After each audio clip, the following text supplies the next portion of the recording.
Hoje vamos contar um pouco da história de Vigia de Nazaré. Vigia, celeiro de grandes poetas, de grandes artistas, jornalistas, escritores, historiadores. O seu Lúcio Reis para contar um pouco dessa história. Boa tarde, seu Lúcio. Seu Lúcio, Vigia guarda muita história. E um pouco dessa história você viveu e vive até hoje. E aprendi também muito. Isso. Aqui na sua residência, juntamente com a sua família, você guarda um pouco dessa lembrança. Olha, Martito, eu sou uma pessoa que eu gosto muito de histórias, viu? E uns certos anos para cá eu pude me dedicar a fazer esses quadros, a qual eu rascunho tudinho. Por eu não trabalhar com pincel e tinta, eu passo para um rapaz para ele passar essa cera para mim, que é o seu Jorge, pintor da Arapiraca, né? Inclusive, nós temos esse quadro aqui, que é a Capela do Bom Jesus, que foi deixada pelos jesuítas, que nós sabemos da história, né? Então, aqui eu rascunhei, pelo que eu estudei tudinho, adequado com que ela ficou, com as paredes laterais, tudo, que na década de 30, como diz aqui a história, construído no século XVIII pelos jesuítas, na década de 30, por autorização do prefeito na época, Tenente Jorge Correia, foram demolidas as paredes laterais para que as pedras fossem utilizadas na construção do cais da usina elétrica da cidade. Na década de 1960, o senhor Júlio Bulhões de Trindade, que era um amador de pesca, qual foi um patrão meu também, e sua esposa, Dona Maritó, assumiram a responsabilidade de fechar a frente dessa capela. Já que era aberta, este trabalho foi projetado pelo seu engenheiro, doutor Jonas Bito, que era irmão da Dona Maritó. Agora, como foi esse trabalho para ele fazer? Ele tinha uma canoa de pesca e adquiriu na canoa dele uma linha que fosse pescar para Santa, somente para Santa, inclusive os encarregados. Aquele produto que vinha era tirado e vendido, e esse dinheiro ele ia repassando para a mulher guardar para fazer, que hoje ela é fechada. Você vê como é. E já no prosseguimento, já fizeram aquela praça, e agora a paróquia fechou de aqueles telas de ferro, né? E que hoje é uma coisa muito que causa a vinda de muitos estudantes em pesquisa para a nossa cidade.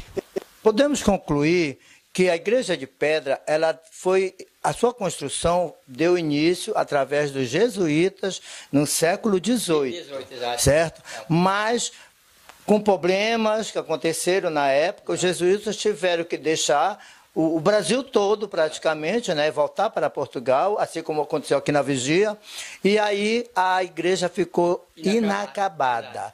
E com um tempo depois, as pessoas, as autoridades aqui, preocupadas com essa construção que estava totalmente abandonada, onde as pessoas se serviam para outros fins, que nós não vamos citar aqui, né? O telespectador já pode imaginar os fins que tinha a construção inacabada da Igreja de Pedra, né? Então, nossas autoridades da época se reuniram, né, com comunidades católicas e resolveram demolir as laterais da igreja, né? As pedras foram utilizadas para outras construções, como o muro, o cais, né, de arrimo, né? E foi improvisado, o que restou foi compactado numa pequena capela que hoje leva o nome de Igreja de Pedra. Não é isso? Justamente quando eu estudei no Grêmio Marítimo, onde era o fórum, atrás da Igreja de Pedra, eu observei muito como era. Ela era aberta e praticamente vivia abandonada. Só era usada no tempo da Semana Santa, que fazia limpeza e colocava o Bom Jesus para que saísse já em procissão. Depois desse término dessas festividades, ele era retornado para o Grêmio Marítimo, lá que ele ficava alojado, viu? E guardado até o outro ano seguinte. E aí foi que surgiu essa ideia desse grande homem que nós devemos muito a ele mesmo ter essa condições de mandar fechar a frente da igreja. Que bom, né? Além desse quadro, tem muitos e outros quadros. Nós temos aqui um que é muito interessante, né? Eu até me perco aqui na residência do seu Lúcio. Seu Lúcio, conta pra gente um pouco desse quadro aqui, que está escrito aqui, A Salgadeira, Casa Cabral. Hoje, aonde estaria situada esse canto, essa esquina aí? Olha, essa esquina aqui, ela fica de frente com o Banco Ampará, viu? Essa casa Cabral eu conheci, era do senhor, pai da professora Ana Maria, ainda é viva. Ele já faleceu há muitos anos. A casa dele, ela continua no mesmo padrão. Ao lado nós temos a casa que era do finado Belém, que é pai do professor e advogado João Bocage, e que ela permanece no mesmo estilo. Está aí. Essa salgadeira, ela foi extinta, foi acabado. Na construção do mercado, aí, o pessoal passaram para lá. Nesse tempo existia a política do PDS e PMDB, e só foi para esse mercado novo quem era baratista, como o meu pai e o pai do Vinícius, do seu Jorge, viu? Seu Fabiano, que era cabo do eleitorado barato, que ganharam os primeiros tarde no mercado. Aqui nós temos pescadores chegando e carregando os peixes nas varas para dentro do mercado, um menino vendendo mingau lá que vai passando, como você está vendo, o administrador do mercado lá na porta, esperando os pescadores entrar. E não fica por aí não, tem muita história para o seu Lúcio contar para a gente. Uma delas, eu achei muito interessante, o poço público que existia há que década, seu Lúcio? Olha, esse poço foi construído na década de 1904, pelo senhor, por nome Antônio Vilhena, morador do bairro de Arapiranga, que era pai do seu Demétrio Vilhena, do cartório. Esse poço ele construiu para uso exclusivo do pessoal do bairro de Arapiranga.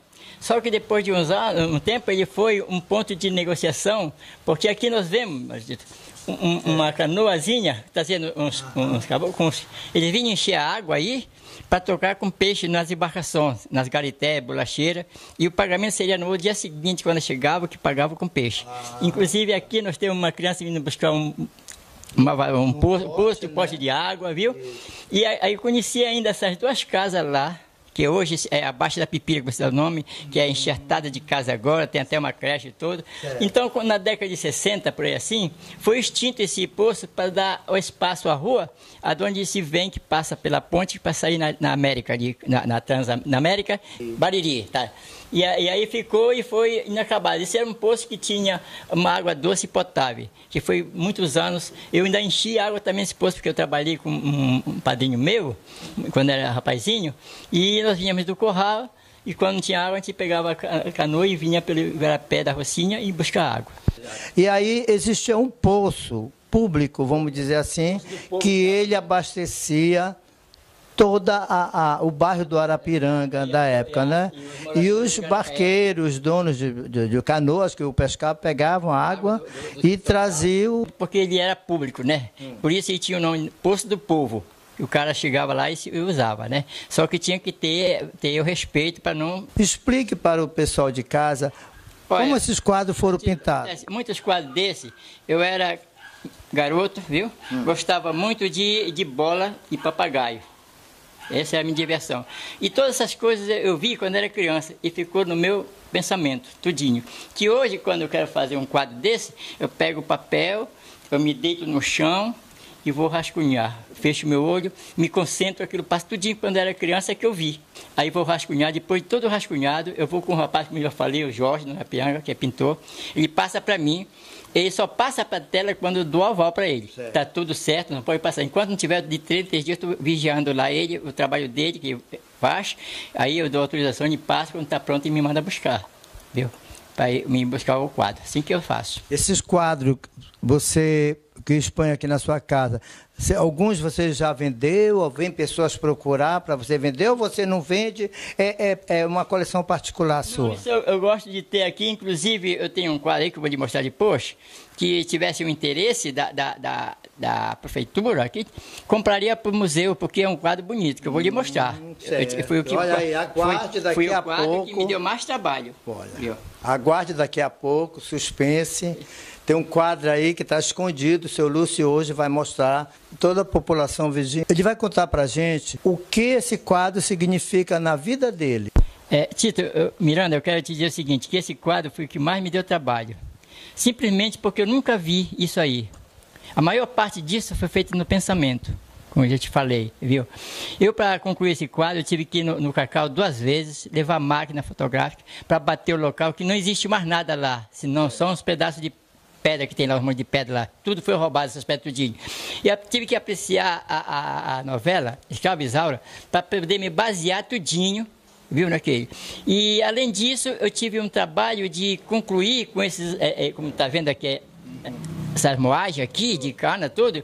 Eu passei mais de 2 meses para concluir esse trabalho, chegar a esse ponto aí.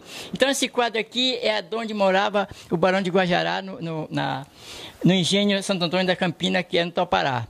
Aí eu fui concluindo tudo, cheguei, vim e me deitei, como eu falei, e comecei a rascunhar, fui chegando à conclusão até chegar a esse ponto aqui. Aqui nós temos a represa de onde era a água presa para aqui, quando tivesse algum chamado para o barão, como aqui diz, ele viesse com os escravos e daqui vinha, você vê que a maré vem na frente, a água, até chegar no rio, para poder vir para cá. Aqui tem os escravos trazendo e aqui ele debaixo de um guarda-chuva. Aqui nós temos os escravos que estão puxando a porta da represa para que a água retorne para poder levar ele. Aqui em cima nós temos os escravos que vem saindo, do canavial.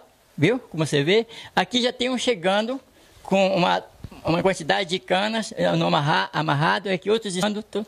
Aqui nós temos o tronco, onde os pretos eram castigados, tá vendo? Lá nós temos as casas dos escravos que era separado, e aqui nós temos a casa do Barão de Guajará. Aqui nós temos a barragem do Igarapé dos Passos, que é toda acentuada de pé de um lado e outro, assim como parece a capela colocada. E esse é um quadro que, como eu te falei, deu um trabalho, mas graças a Deus eu concluí, e que hoje eu acredito que se tivesse uma pessoa interessada, para que esse pessoal que vão no museu fazer pesquisa, falta apenas meter a moldura. Eu poderia até vender por um preço mais razoável para serviço dos alunos que vêm lá estudar, né? Que é um quadro muito bonito, é um dos quadros mais bonitos. Aqui é o engenho, aqui de baixo, aqui são os garrafões que enchiam de caldo de cana, como você está vendo, e debaixo dessa casa aí tinha um poço que não dá para aparecer, porque é demais assim, viu? O quadro que o seu Lúcio acabou de nos mostrar, que é o último quadro da nossa reportagem, ele está disponível para ser vendido, de preferência para a prefeitura, que ficaria no museu. Então, se tem um quadro igual a esse, conta a história do Barão do Guajará e um ciclo de atividade que começa pela água, vai até a plantação da cana-de-açúcar e termina na extração da garapa, né? Exatamente. É um ciclo completo. Quero que o senhor fale agora aqui para os nossos amigos que estão nos assistindo, uma mensagem que o senhor, dentro do contexto artístico, cultural do nosso município. Olha, Tito Miranda, eu quero te dizer o seguinte, e agradecer tudo aquilo que ela deu para os seus filhos durante esses 4 anos. Ok. Então, uma boa tarde, né, senhor? Eu só agradeço. Querendo aparecer aqui comigo, eu estou aqui à disposição, qualquer coisa, é só me perguntar. Ok. Eu estou pronto a informar. Ok. Tá vendo?